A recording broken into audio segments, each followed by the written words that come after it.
The Great Gatsby, Chapter 3. There was music from my neighbor's house through the summer nights. In his blue gardens, men and girls came and went like moths among the whisperings and the champagne and the stars.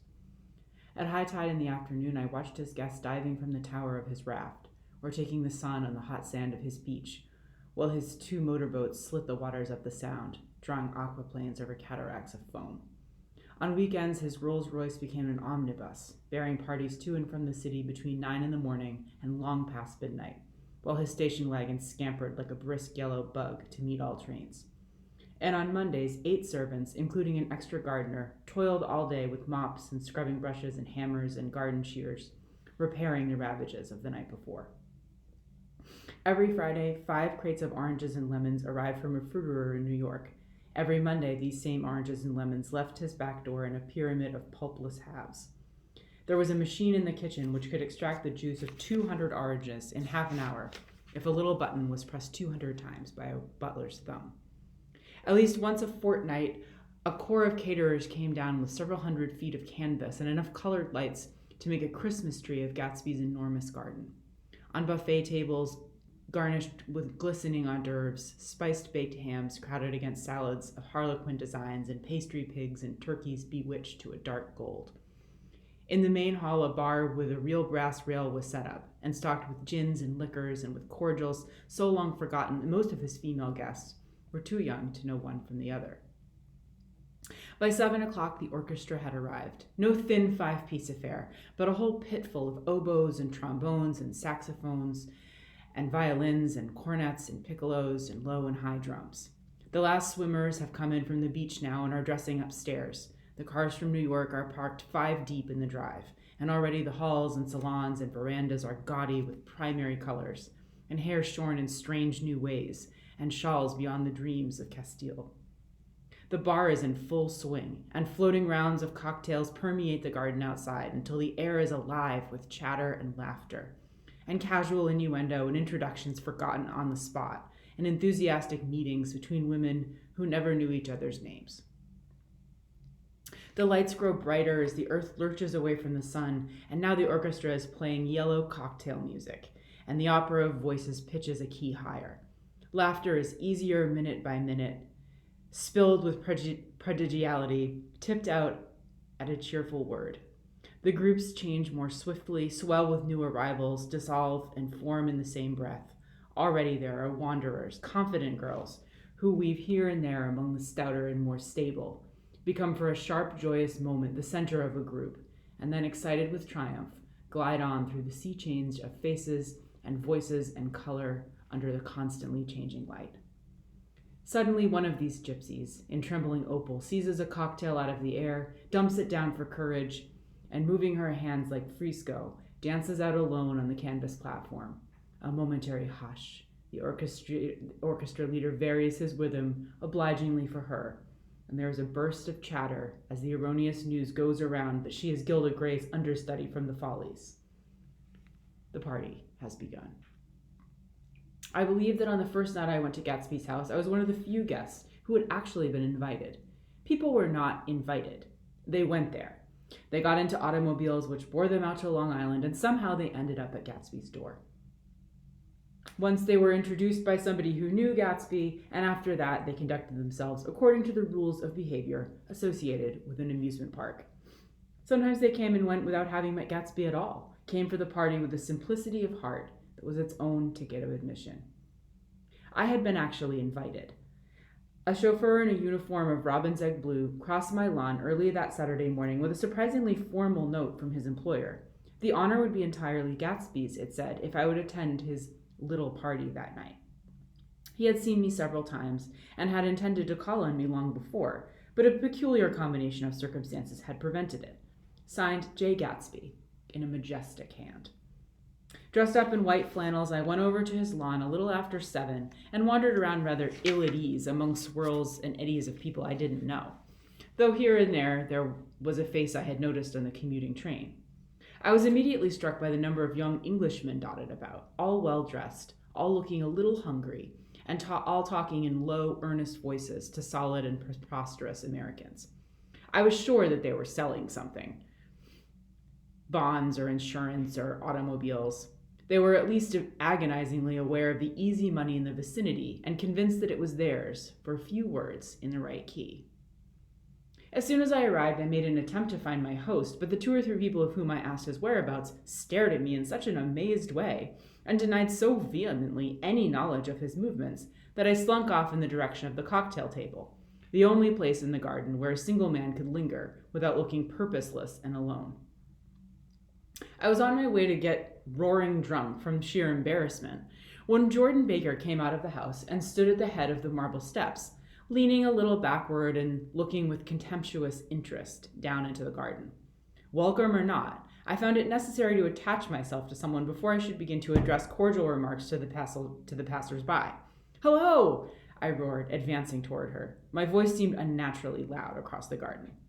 "I thought you might be here," she responded absently as I came up. "I remembered you lived next door to." She held my hand impersonally as a promise that she'd take care of me in a minute, and gave ear to 2 girls in twin yellow dresses, who stopped by the foot of the steps. "Hello," they cried together. "Sorry you didn't win." That was for the golf tournament. She had lost in the finals the week before. "You don't know who we are," said one of the girls in yellow, "but we met you here about a month ago." "You've dyed your hair since then," remarked Jordan, and I started. But the girls had moved casually on, and her remark was addressed to the premature moon, produced like the supper, no doubt, out of a caterer's basket. With Jordan's slender golden arm resting in mine, we descended the steps and sauntered about the garden. A tray of cocktails floated at us through the twilight, and we sat down at a table with the 2 girls in yellow and 3 men, each one introduced to us as Mr. Mumble. "Do you come to these parties often?" inquired Jordan of the girl beside her. "The last one was the one I met you at," answered the girl in an alert, confident voice. She turned to her companion. "Wasn't it for you, Lucille?" It was for Lucille, too. "I like to come," Lucille said. "I never care what I do, so I always have a good time. When I was here last, I tore my gown on a chair, and he asked my name and address. Inside of a week, I got a package from Courier's with a new evening gown in it." "Did you keep it?" asked Jordan. "Sure I did.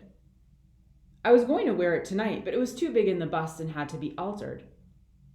It was gas blue with lavender beads, $265. That's like about a $5,000 dress, so a really expensive designer gown." "There's something funny about a fellow that'll do things like that," said the other girl eagerly. "He doesn't want any trouble with anybody." "Who doesn't?" I inquired. "Gatsby. Somebody told me." The 2 girls and Jordan leaned together confidentially. "Somebody told me they thought he killed a man once." A thrill passed over all of us.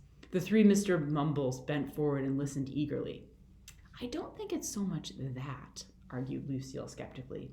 "It's more that he was a German spy during the war."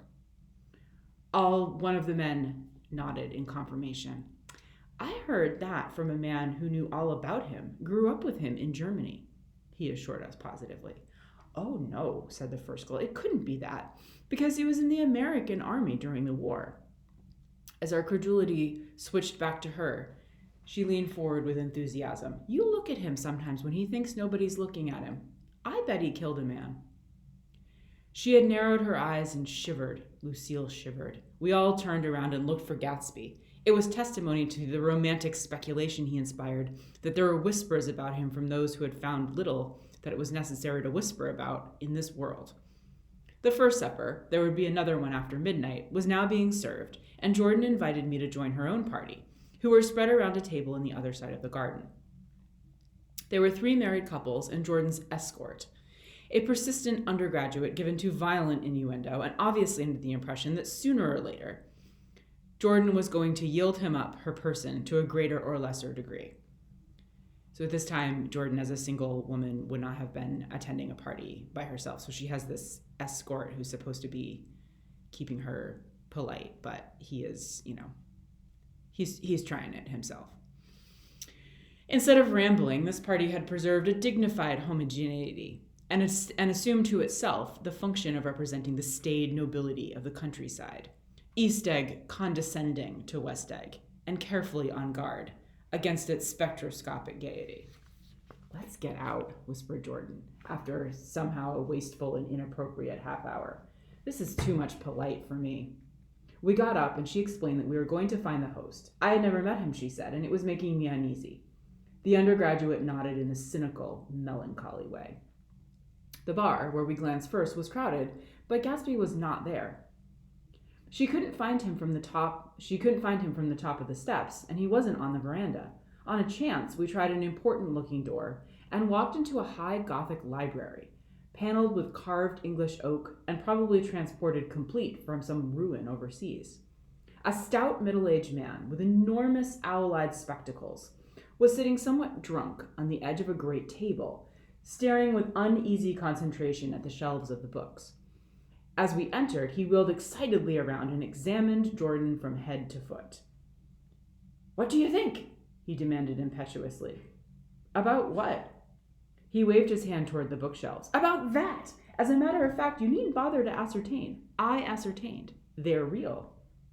"The books?" He nodded. "Absolutely real. Have pages and everything. I thought they'd be a nice durable cardboard. Matter of fact, they're absolutely real. Pages and... Here, let me show you." Taking our skepticism for granted, he rushed to the bookcases and returned with volume 1 of the Stoddard Lectures. "See?" he cried triumphantly. "It's a bona fide piece of printed matter. It fooled me. This fellow's a regular Belasco. It's a triumph. What thoroughness, what realism. Knew when to stop, too. Didn't cut the pages. But what do you want? What did you expect?" So these are in old-fashioned books when they came from the publisher. Some of the pages would need to be cut apart to actually open the book and read it. So people would use something like a blade that people might use to open an envelope. He snatched the book from me and replaced it hastily on its shelf, muttering that if one brick was removed, the whole library was liable to collapse. "Who brought you?" he demanded. "Or did you just come?" "I was brought. Most people were brought." Jordan looked at him alertly, cheerfully, without answering. "I was brought by a woman named Roosevelt," he continued. "Mrs. Claude Roosevelt. Do you know her? I met her somewhere last night. I've been drunk for about a week now, and I thought it might sober me up to sit in a library." "Has it?"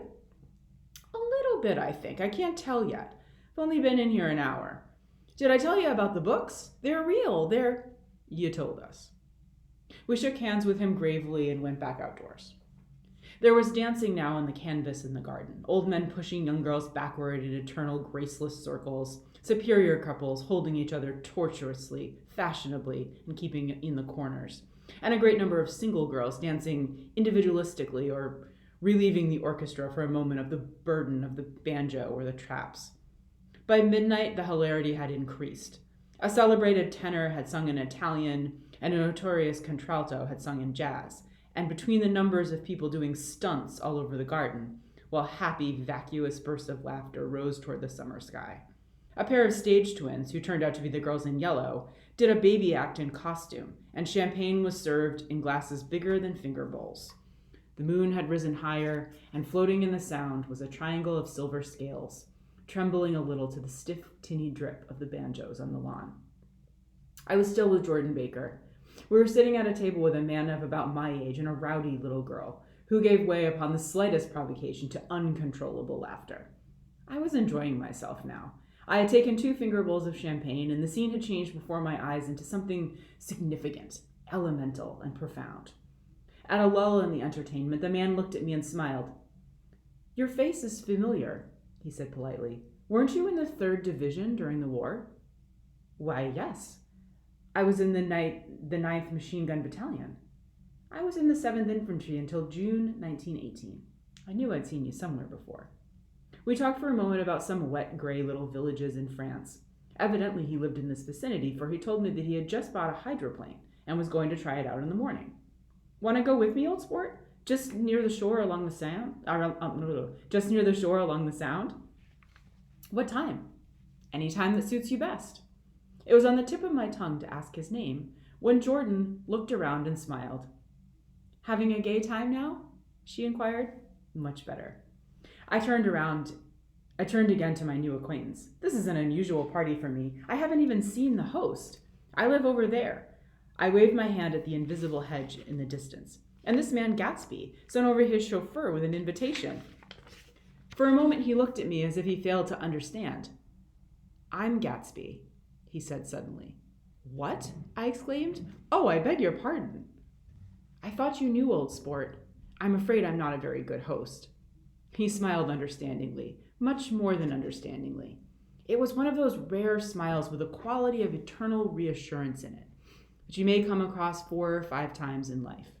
It faced, or seemed to face, the whole external world for an instant, and then concentrated on you, with an irresistible prejudice in your favor. It understood you, just as far as you wanted to be understood, and believed in you, as you would like to believe in yourself, and assured you that it had precisely the impression of you that at your best you hoped to convey. Precisely at that point it vanished, and I was looking at an elegant young roughneck, a year or 2 over 30, whose elaborate formality of speech just missed being absurd.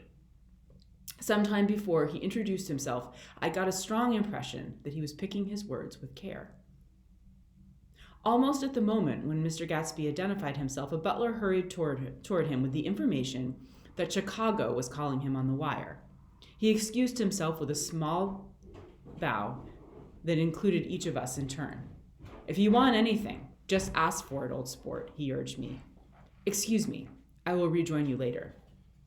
When he was gone, I turned immediately to Jordan, constrained to assure her of my surprise. I had expected that Mr. Gatsby would be a florid and corpulent person in his middle years. Who is he? I demanded. Do you know? He's just a man named Gatsby. Where is he from, I mean, and what does he do?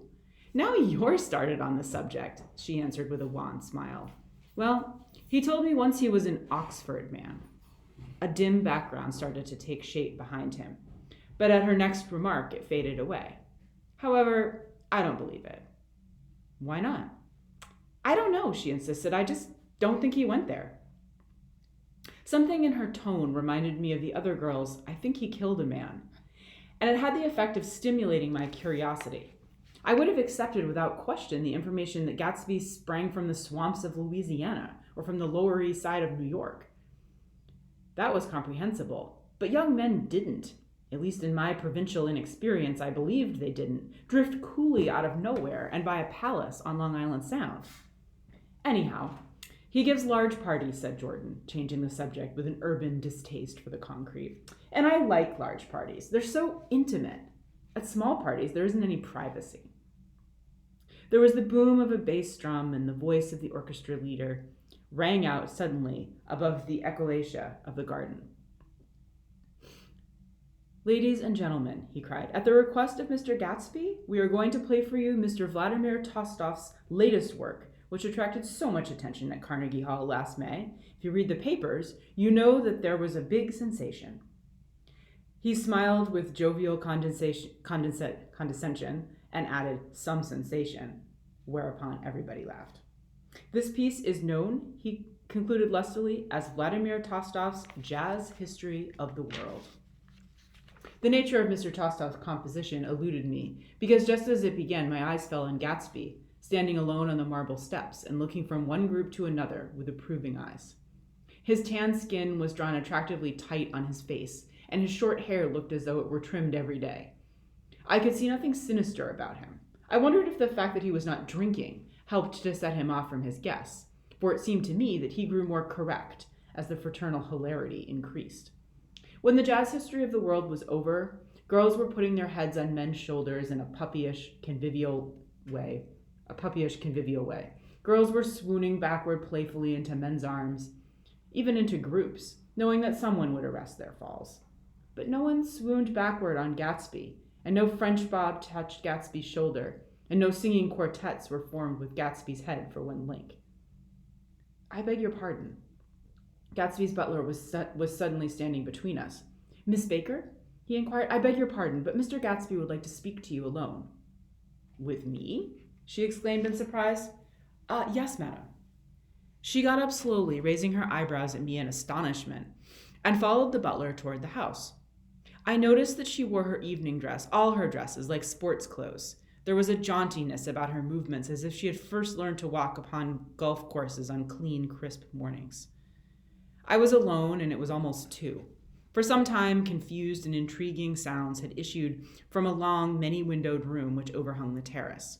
Eluding Jordan's undergraduate, who was now engaged in an obstetrical conversation with the 2 chorus girls, and who implored me to join him, I went inside. The large room was full of people. One of the girls in yellow was playing the piano, and beside her stood a tall, red-haired young lady from a famous chorus, engaged in song. She had drunk a quantity of champagne, and during the course of her song she had decided ineptly that everything was very, very sad. That she was not only singing, she was weeping too. Whenever there was a pause in the song, she filled it with gasping, broken sobs, and then took up the lyric again in a quavering soprano. The tears coursed down her cheeks, not freely, however, for when they came into contact with her heavily beaded eyelashes, they assumed an inky color, and pursued the rest of their way in slow black rivulets. A humorous suggestion was made that she sing the notes on her face, whereupon she threw up her hands, sank into a chair, and went off into a deep, vinous sleep. She had a fight with a man who says he's her husband, explained the girl at my elbow. I looked around. Most of the remaining women were now having fights with men said to be their husbands. Even Jordan's party, the quartet from East Egg, were rent asunder by dissension. One of the men was talking with curious intensity to a young actress and his wife, after attempting to laugh at the situation in a dignified and indifferent way. He broke down entirely and resorted to flank attacks. At intervals, she appeared suddenly at his side like an angry diamond and hissed, "You promised," into his ear. The reluctance to go home was not confined to wayward men. The hall was at present occupied by 2 deplorably sober men and their highly indignant wives. The wives were sympathizing with each other in slightly raised voices. Whenever he sees I'm having a good time, he wants to go home. Never heard anything so selfish in my life. We're always the first ones to leave. So are we. Well, we're almost the last tonight, said one of the men sheepishly. The orchestra left half an hour ago. In spite of the wives' agreement that such malevolence was beyond credibility, the dispute ended in a short struggle, and both wives were lifted, kicking, into the night. As I waited for my hat in the hall, the door of the library opened and Jordan Baker and Gatsby came out together. He was saying some last word to her, but the eagerness in his manner tightened abruptly into formality as several people approached him to say goodbye. Jordan's party were calling impatiently to her from the porch, but she lingered for a moment to shake hands. "I've just heard the most amazing thing," she whispered. "How long were we in there?" "Why, about an hour." "It was simply amazing," she repeated abstractly. "But I swore I wouldn't tell it, and here I am tantalizing you." She yawned gracefully in my face. "Please, come and see me. Phone book, under the name of Mrs. Sigourney Howard." My aunt. She was hurrying off as she talked. Her brown hand waved a jaunty salute as she melted into her party at the door. Rather ashamed that on my first appearance I had stayed so late, I joined the last of Gatsby's guests who were clustered around him. I wanted to explain that I'd hunted for him early in the evening and to apologize for having not known him in the garden. "Don't mention it," he enjoined me eagerly. "Don't give it another thought, old sport."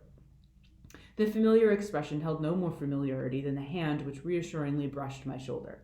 "And don't forget we're going up in the hydroplane tomorrow morning at 9 o'clock. Then the butler, behind his shoulder. "Philadelphia wants you on the phone, sir." "All right, in a minute. Tell them I'll be right there." "Good night. Good night. Good night." He smiled, and suddenly there seemed to be a pleasant significance in having been among the last to go, as if he had desired it all the time. "Good night, old sport. Good night." But as I walked down the steps, I saw that the evening was not quite over. 50 feet from the door, a dozen headlights illuminated a bizarre and tumultuous scene. In the ditch beside the road, right side up, but violently shorn of one wheel, rested a new coupe, which had left Gatsby's drive not 2 minutes before. The sharp jut of the wall accounted for the detachment of the wheel, which was now getting considerable attention from half-dozen curious chauffeurs. However, as they had left their cars blocking the road, a harsh, distant din from those in the rear had been audible for some time and added to the already violent confusion of the scene.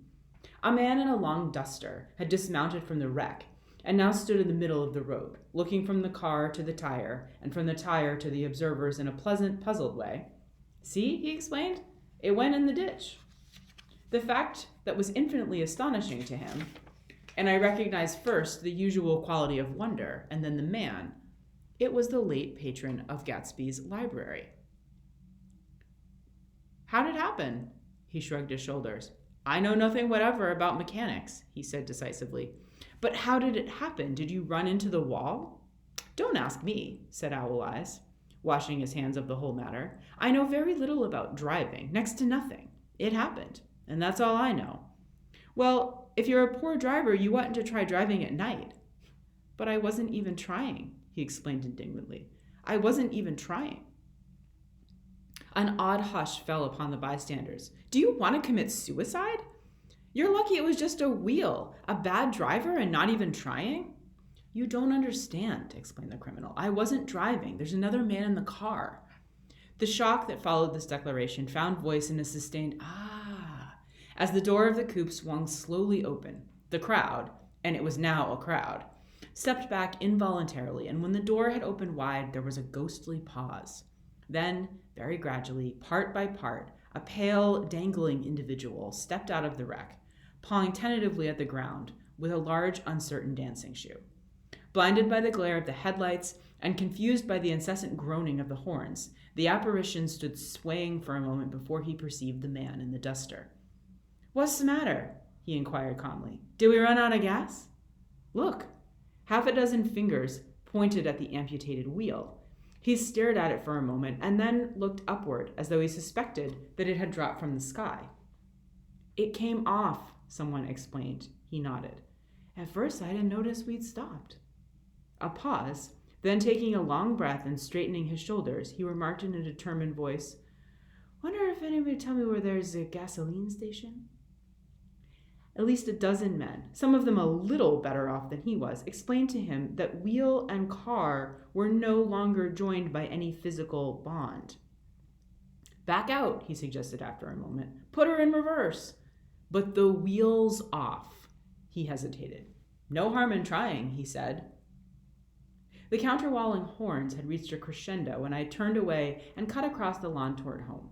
I glanced back once.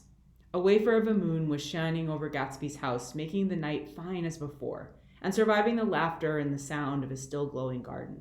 A sudden emptiness seemed to flow now from the windows and the great doors, endowing with complete isolation the figure of the host, who stood on the porch, his hand up in a formal gesture of farewell. So, in that little scene, that guy who was driving the car, I think we're supposed to take this that he was so drunk that he did not understand that he could not drive his car without a wheel.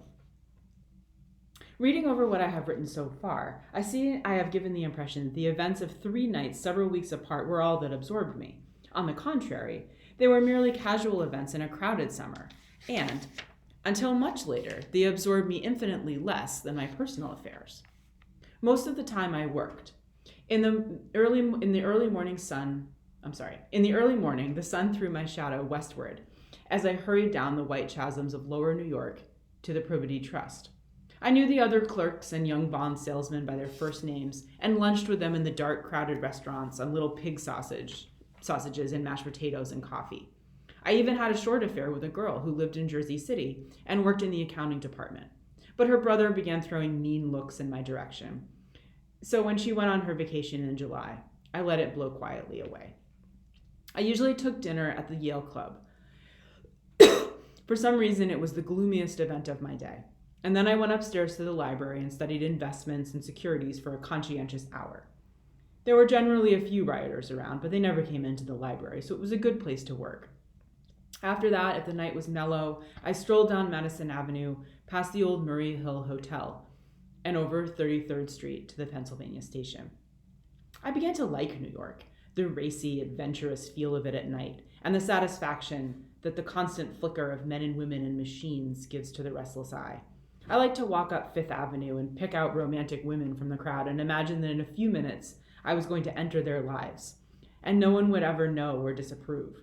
Sometimes in my mind, I followed them to their apartments or the corners of hidden streets, and they turned and smiled back at me before they faded through a door into warm darkness. Nick is just kind of thinking about kind of fantasizing about all this. He's not literally following people. He's not that much of a creep. At the enchanted metropolitan twilight, I felt a haunting loneliness sometimes, and felt it in others. Poor young clerks who loitered in front of windows, waiting until it was time for a solitary restaurant dinner. Young clerks in the dusk, wasting the most poignant moments of night and life. Again at 8 o'clock, when the dark lanes of the 40s were 5 deep with throbbing taxi cabs bound for the theater district, I felt a sinking in my heart. Forms leaned together in the taxis as they waited, and voices sang, and there was a laughter from unheard jokes, and lighted cigarettes outlined unintelligible gestures inside. Imagining that I too was hurrying toward a gaiety and sharing their intimate excitement. I wished them well. Poor Nick, he's got a little FOMO. For a while I lost sight of Jordan Baker, and then in midsummer I found her again. At first I was flattered to go places with her because she was a golf champion and everyone knew her name. Then it was something more. I wasn't actually in love, but I felt a sort of tender curiosity. The bored, haughty face that she turned to the world concealed something.